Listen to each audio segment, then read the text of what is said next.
Chaque citoyen pourra choisir en fonction de ses parcours, en fonction des diversités des jours, choisir les modes doux, le mode de transport en commun ou bien le véhicule. Et ce véhicule autonome est connecté et probablement électrique aussi, et propre, sera probablement aussi en partage.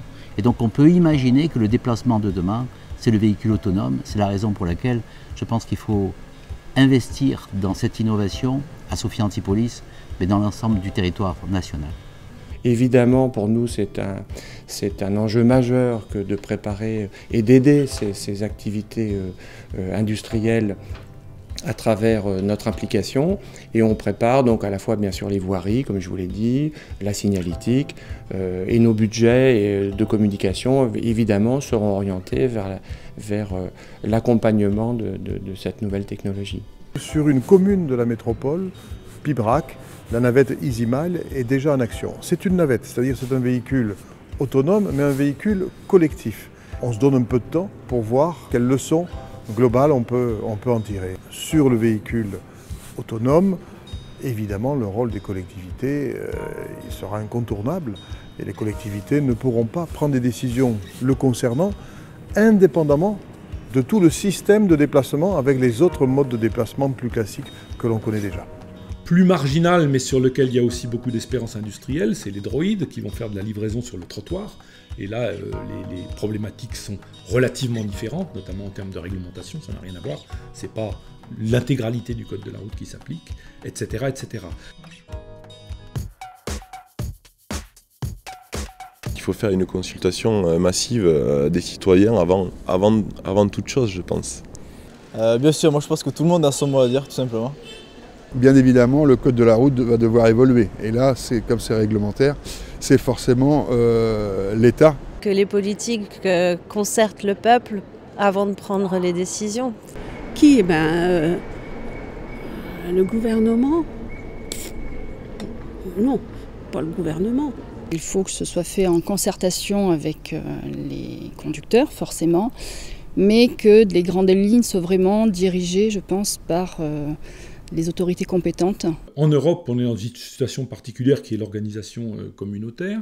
Quand un véhicule nouveau, d'un type nouveau, disons un véhicule autonome, veut avoir accès à le droit de circuler sur l'ensemble de l'Europe, il se fait homologuer, on va dire pour simplifier, il se fait homologuer par l'administration spécialisée de l'un des 27 pays membres. Et ça lui donne le droit de circuler dans la totalité des pays membres. On peut imaginer un comité d'éthique qui fasse un peu une réflexion indépendante des constructeurs. Et peut-être, pourquoi pas, prendre un peu l'avis aussi de la population.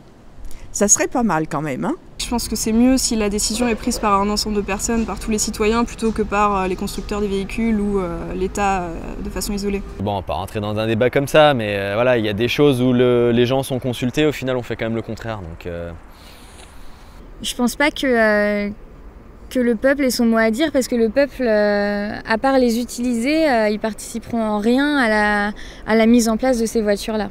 C'est pas juste des dirigeants ou des concepteurs de véhicules qui peuvent prendre eux seuls la décision. La décision doit être prise par les citoyens. Ah bah oui, alors si le peuple s'y met, alors là ça va être un sacré bazar. Hein. Alors qui va prendre la décision? C'est l'industrie qui va prendre la décision, comme souvent, c'est le secteur privé.